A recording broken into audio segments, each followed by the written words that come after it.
But I'm going to ask first off, what is a mom worth? What is she worth? And this is something that many people have calculated over the years and think, well, my wife has to work. I can't afford for her not to work. I can't do this. I can't do that. I have to have her work. And I know times have changed a lot, okay? But mom is still important. Very important. I'll even go as far to say, and I'm not belittling the man, but mom usually has more influence on a child when mom is there in the home and the child is younger than the dad does. Okay? I had the opportunity to lead 2 of my kids to the Lord. My wife did the other 2. My wife has led 8 out of 10 grandkids of ours to the Lord. Okay? I'm a preacher. And my wife has had the opportunity. Why? Because them girls call their mom even today. My girls talk to my wife every single day. That is something that has started as a mother when they were young. So what's mom worth today? It's increased, if she was paid, it's increased by $6,619 of what she's worth this year as what she was last year. A stay-at-home mom is worth $184,820 if you were paying her for everything she did. Get that? Now,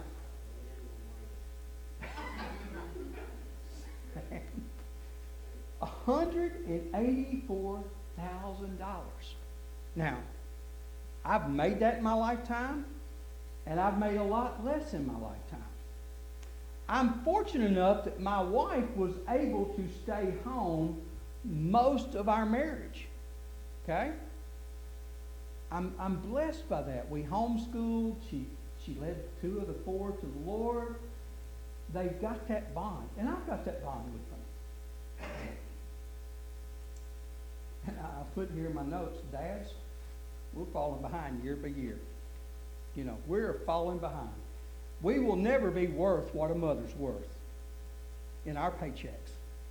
Because if you have a mom that's really dedicated to being a mom, and even if dad makes all this money, he has to give his wife at home responsibility, but then he hires a nanny, so that doubles it, right? They double the cost of them when they have to hire that nanny. But today it's a little bit different. Many moms today have full-time jobs. I used to be against that. And partly I am, but I'm not 100% against it. Because things are a lot more than what they were then. A house today costs $300,000. My house cost $20,000 the first house I bought.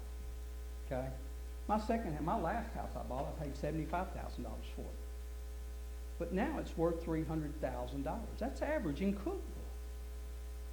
My daughter told me yesterday that rent in a particular complex on Spring Street, the rent for that place right now is $2,612 a month. How can you afford it on one income? My grandkids, my oldest grandson that got married, is actually living with us, saving to build a house. They bought my trailer, my camper, and they're living in a camper. And we asked them, say, well, when are you going to move out? Not because we want them to, because we want to be there. We don't want to just up one night and leave, Gary. But they say we are saving our money so we can build our house for cash. But guess what? They both work 48 to 50 hours a So many of them have full-time jobs. I thought they'd grow up, my daughters would grow up and be moms. Well, 2 of them did, 2 of them didn't. But the last one, who's been a mom all these years, has gone back to work this year. I thought because of that they'd grow up and be moms. Stay-at-home moms. There is no way to be a perfect mom. But there are a million ways to be a good mom. But one sure way to be a good mom is to be a godly mom. Hear that? A godly mom. So where do we go? Where do we go from here? I hate the expression, I'm just a mom. A mom, in my opinion, is the most important duty, job that you can have. Think about it. That's who, for the most part, influences. If I remember, and my statistics could be wrong because they change all the time, but they say the most informative years of a child is 1 to 6 or 7 years old. That's when they're informed. That's when they learn who they are. Okay? So why do you think LEGT is trying to influence right now in school? Because those are the informative years. 1 to 6 years old. So moms need to be there. Moms need to be available. So don't say you're just a mom. Your responsibilities go much further than just providing. You nurture, encourage, teach, and prepare your children. Especially if you have a man in your life that's still a boy. And I know some of them, and I'll even say it, I was one for many years. I taught my kids growing up, all men are jerks. Some grow out of it, most do not. Right? Stand, please. Some grow up, most do not. Slide 2. The first mom. In Genesis 3:20 it says, "Now a man called his wife by the name of Eve, because she was the living mother of all living." That's the first time that a mother, the word mother, was listed in the Bible. All living, all creation. Psalms 139, 13, and 14. And I put in my notes for you to read, if you want to, when you go home, read Romans 1:39, 15, and 16 to go along with this. You were formed, for you formed my inward parts. You wove me together in my mother's womb at conception. I will give thanks to you, for I am fearfully and wonderfully made. Wonderful are your works, and my soul knows it well. This ain't a pro-life message, but we need to recognize that, especially with what's going on in the courts today. But a real mom is pro-life.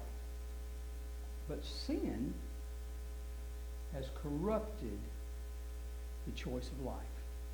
It's not a mom problem, it's a sin problem.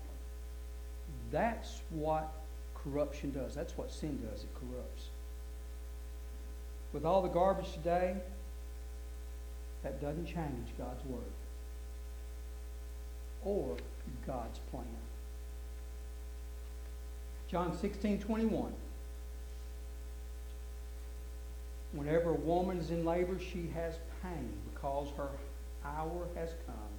But when she gives birth to the child, she no longer remembers the anguish because of joy that the child has been born into the world. Funny story. I guess, and I've heard it more than once, not in just my case, but in many cases. When women are in pain and they're in labor, they sometimes cuss their husband, and they call him every name in the book, and they say, "You'll never touch me again." But after that baby's born, they forget all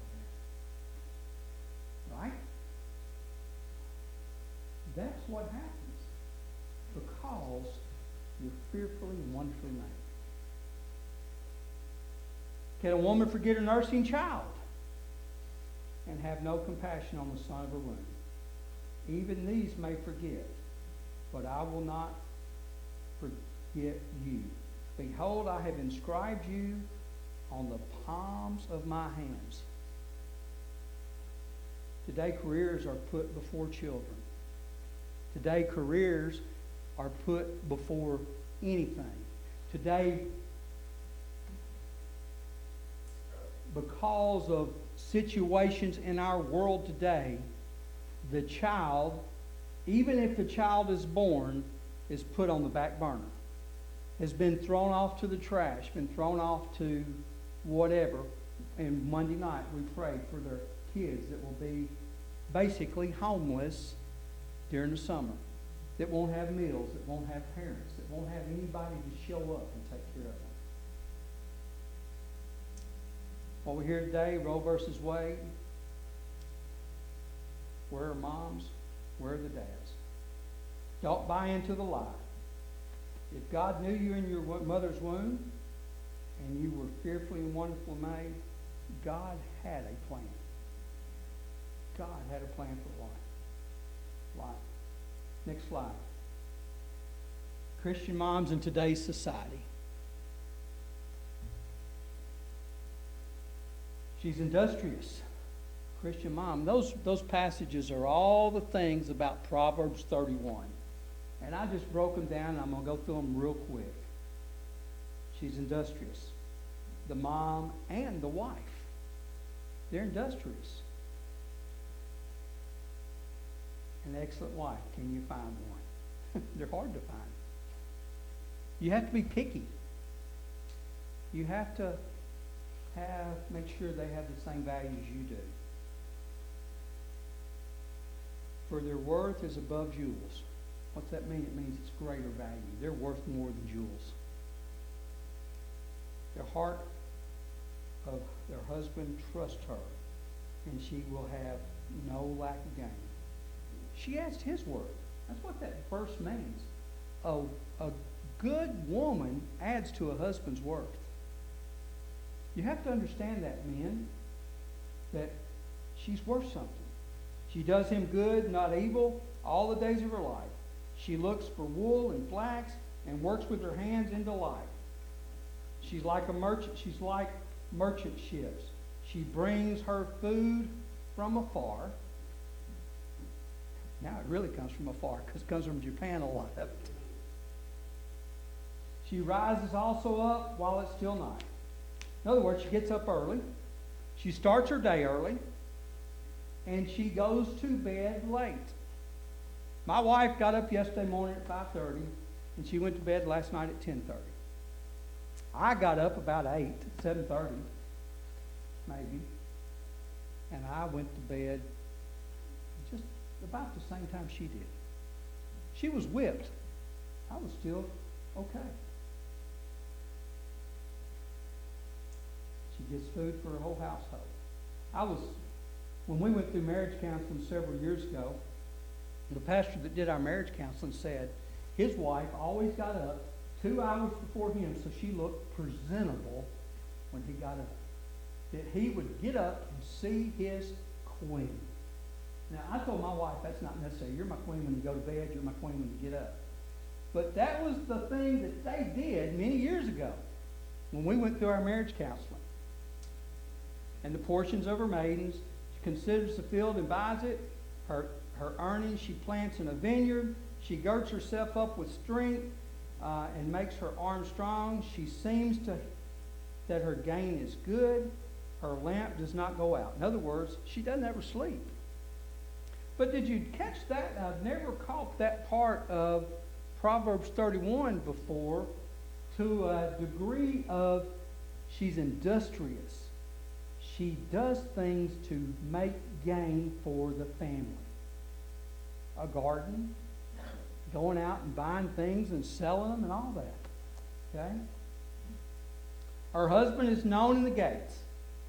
When he sits among the elders of the land, she makes linen garments and sells them, and supplies belts for the tradesmen. She's industrious. She works in and out of the home. Even if, that term that I hate, she's just a mom. She's not just a mom. She's a mother. She does things to take care of the family. Another part of Proverbs 31 is she's modest. A good, faithful Christian mom is modest. Strength and dignity are in her clothing. She dresses right. She covers herself. She smiles at the future. She has a good heart. She smiles. She smiles a lot. She's not argumentative. And I can't even think the word right now. She opens her mouth in wisdom. She's not a gossip. She thinks before she speaks. And the teaching of kindness is in her tongue. Truth is when kids come along, she raised them. I said that already. My wife, while I was off making money, my wife was raising our kids. For years and years and years and years. I'd leave the house at 6 o'clock in the morning and I'd get home at 7, 8 o'clock at night. How much raising did I do? You know, the best thing about that was, though, when I'd come home at night, I'd have a long day at work and my kids would meet me with a glass of tea and my house shoes. She raised them like that. I'd walk in, I'd sit down, and dinner would be on the table. Even if I was late. And 99% of the time, we ate dinner together. She provides for her house. She looks well to the ways of her household and does not eat the bread of idleness. She's not a busybody. She considers the finances. What does she have? I'm going to throw in a little story about my mom. My dad was not a good money manager. My dad thought if he had $1 in the checkbook, he could spend too. Now, it wasn't always that way, but it was. I remember when my dad died, I found 100 and something razor blades because he only needed one, but he couldn't find what he wanted, so he bought 100 of them. They ordered for him special. He didn't need them. When he died, I had 7 sawzalls. He only needed one, but he had 7. 6 or 8 skill saws. 3 full sets of tools. But one thing my mom did when I was about 9, 10 years old was my dad came home from work and said, "Sweetheart, what do you want for Christmas?" Her response was, "I want out of debt. I want out of debt." So he gave her the checkbook, and within 1 year we were out of debt. She quit letting him spend money, if that's the right thing. But he still spent, didn't he, Mama? But she started watching things. She was industrious. She took care of the household well. The next point of that, she's respected, and she respected and respects others. Her children rise up and bless her. Her husband also.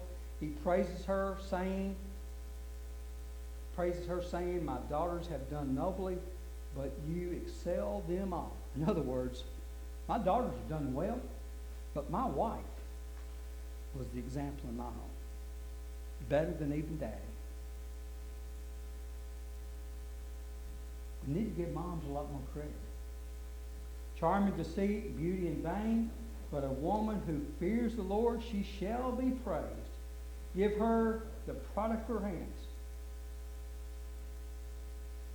How do your children turn out? That's the product of your hands.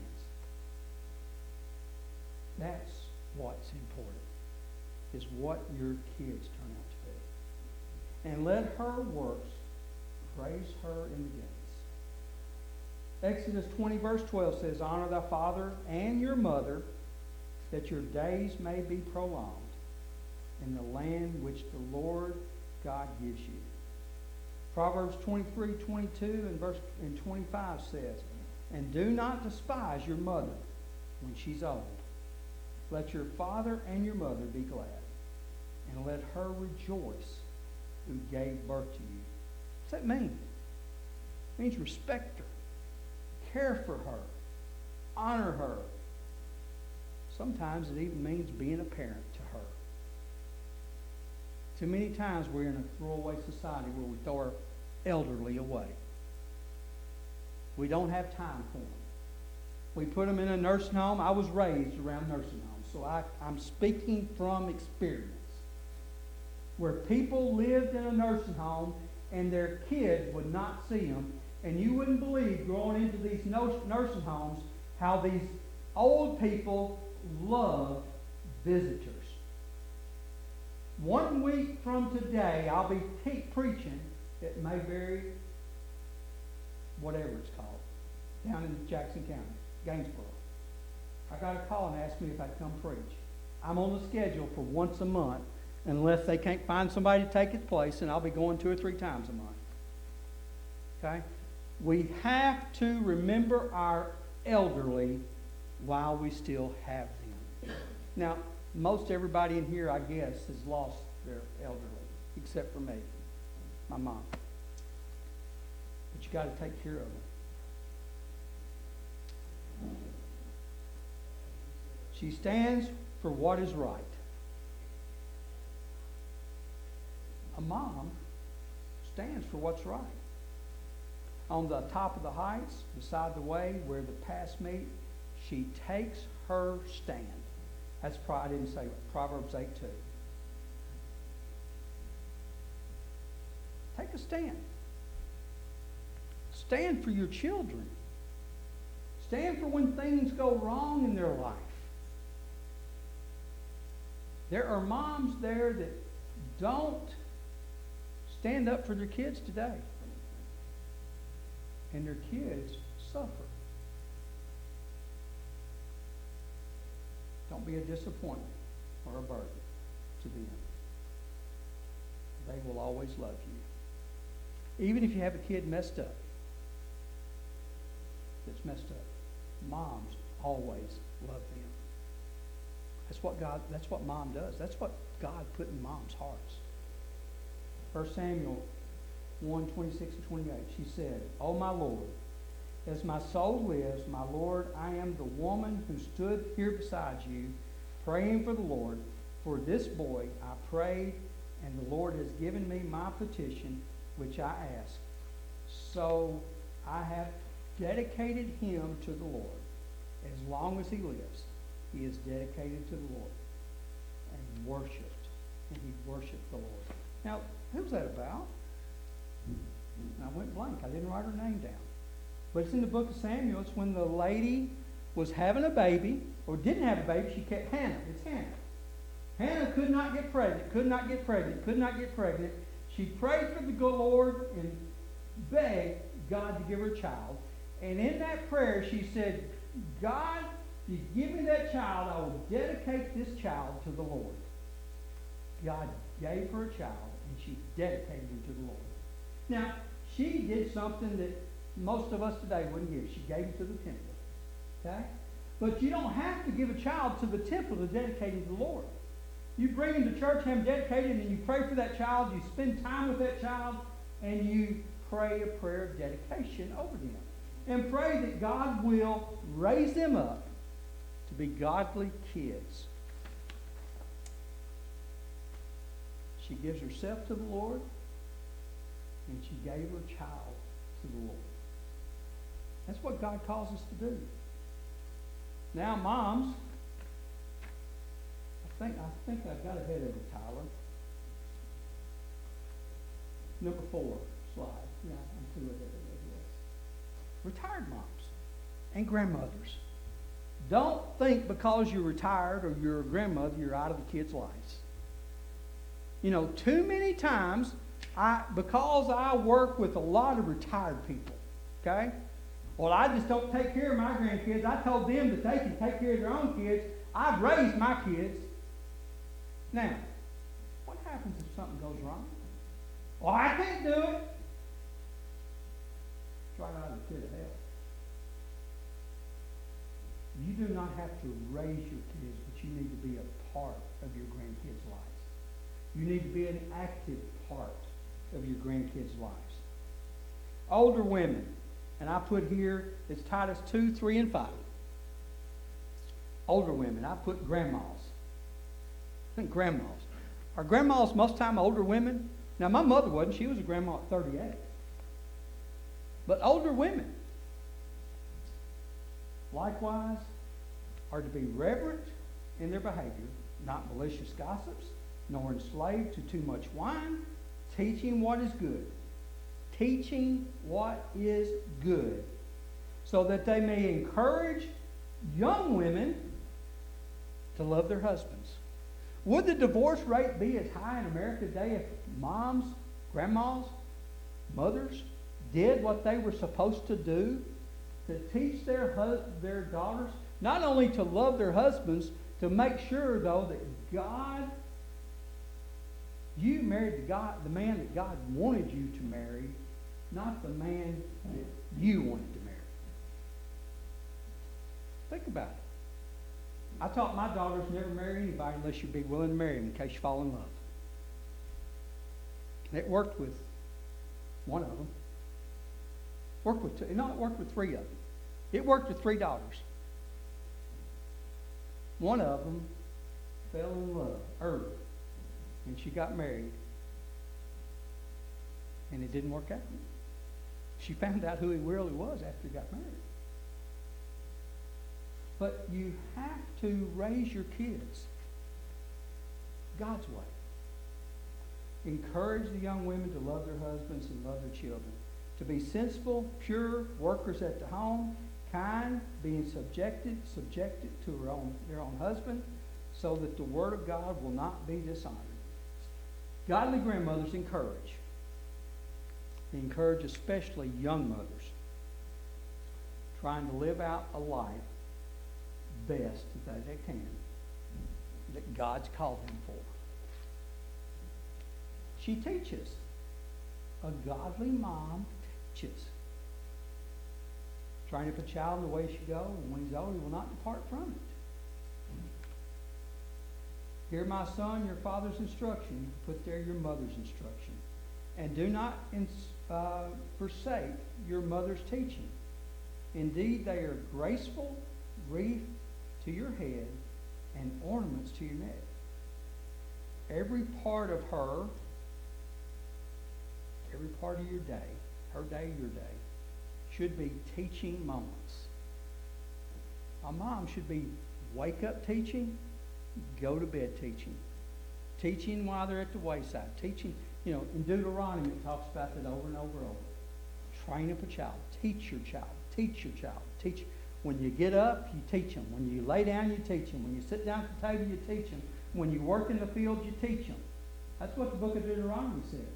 That you teach them over and over and over God's way. If you want those passages, it's Deuteronomy 4:9, Deuteronomy 11:19, Deuteronomy 6:7 through 9. All those passages are about teaching your kids. Too many kids today are latchkey kids.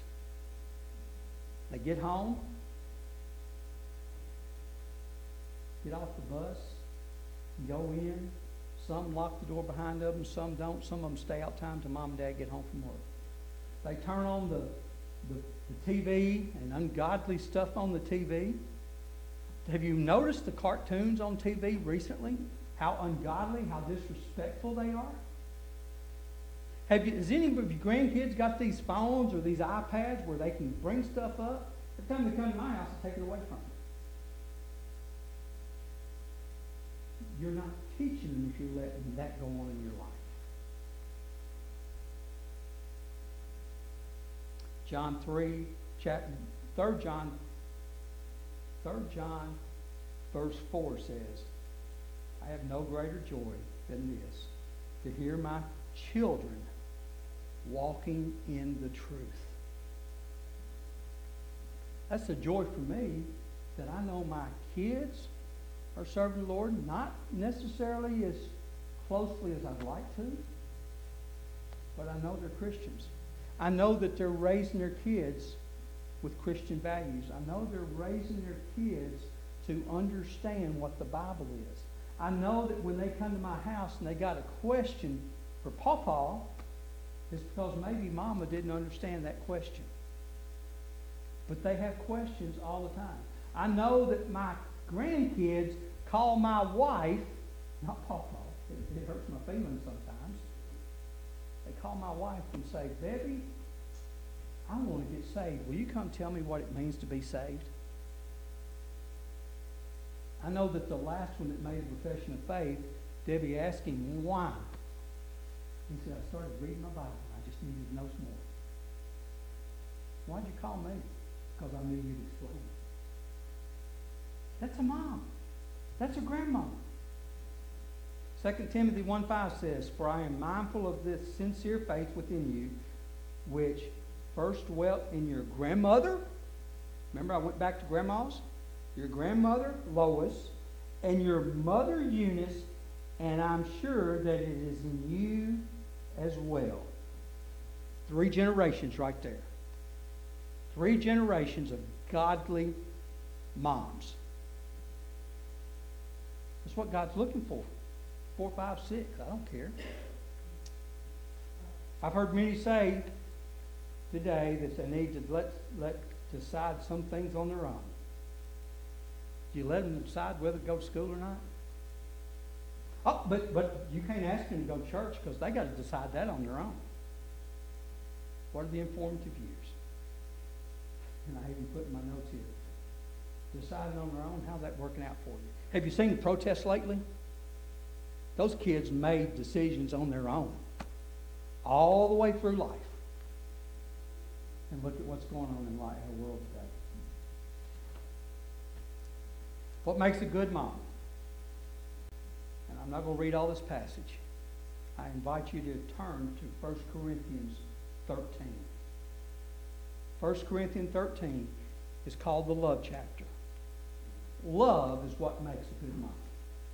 Love of God and love of family. She's patient. She's kind. She's not jealous. She doesn't brag. She's not arrogant. She doesn't provoke. She doesn't worry about if somebody treats her wrong. Because sometimes, guess what? Kids treat you wrong. She rejoices in the truth. She bears all things, believes all things, hopes all things, endures all things. In other words, no matter what happens, you can always count on a real mom. You can always count on her. Mom, I love you. Sometimes you can count on a stepmom because stepmom took the place. I'm so proud of my oldest daughter because my grandkids, oldest 2 grandkids, do not recognize their biological mom. They carried my oldest daughter and my wife out for dinner for Mother's Day. That's a blessing. That's why I put stepmoms in there. Step-grandmas. Now, they'll call her and say Happy Mother's Day. But that'll be the extent of it. We tell them you got to love them. The Bible tells you to love them. You can love them but not like them. Sometimes it's an aunt. Sometimes it's an aunt. My sister-in-law is raising her daughter's kid. and she just graduated from high school. She's had her since she was 3 years old. And she's a godly young lady. Her mother was a very loose drug addict. So sometimes it's an aunt. Sometimes it's a grandmother. I know grandmothers that are raising their kids today. A bunch of them. Sometimes it's even a church mom. Do you know if we have kids come to the church that don't have moms, I hope, I pray that a church mom will step up to the plate and be a mom to those kids. That's what God's called us to do. It's just about someone who loves them unconditionally. This also goes for moms that sometimes need a mom. My wife is closer to my mother than she ever was to her mother. Sometimes they need a mom. Moms need a mom. And the last point. Jesus left us an example. Last slide, Tyler. Got two ahead. Jesus left an example at 12 years old. And also on the cross. The story goes, Jesus got separated from his parents. And he was separated and his parents were away from him for 3 days. 3 days. And they came back and they found Jesus sitting at the feet of the priests, elders, or whatever, teaching them. And they were amazed. Okay? His mother came back, was distraught, upset. And he responded, "Don't you know that I would be about my Father's business?" She understood it at that point, even though she was upset. And Luke 2:51 says, "And he went down to them, came to Nazareth, and he continued to be in subjection to them," his parents, Joseph and Mary. And his mother treasured all of these things in her heart. See, he respected his mom on earth. And the last verse, very last verse. Jesus respected his mom from the cross. He's dying. But he's dying why? Because he loves the whole world. Because he gave up his life for us, sinners. He's at the point of death. And when Jesus saw his mother and the disciple who he loved standing nearby, he said to his mother, "Woman, behold your son." Now, why did he say that? He was dying and he needed somebody to take his place as a son to his mother. We need, as Christians, when someone loses a child, we need to step in and be that person, whether you're male, female, or whatever. You need to step in and be that person to the mother.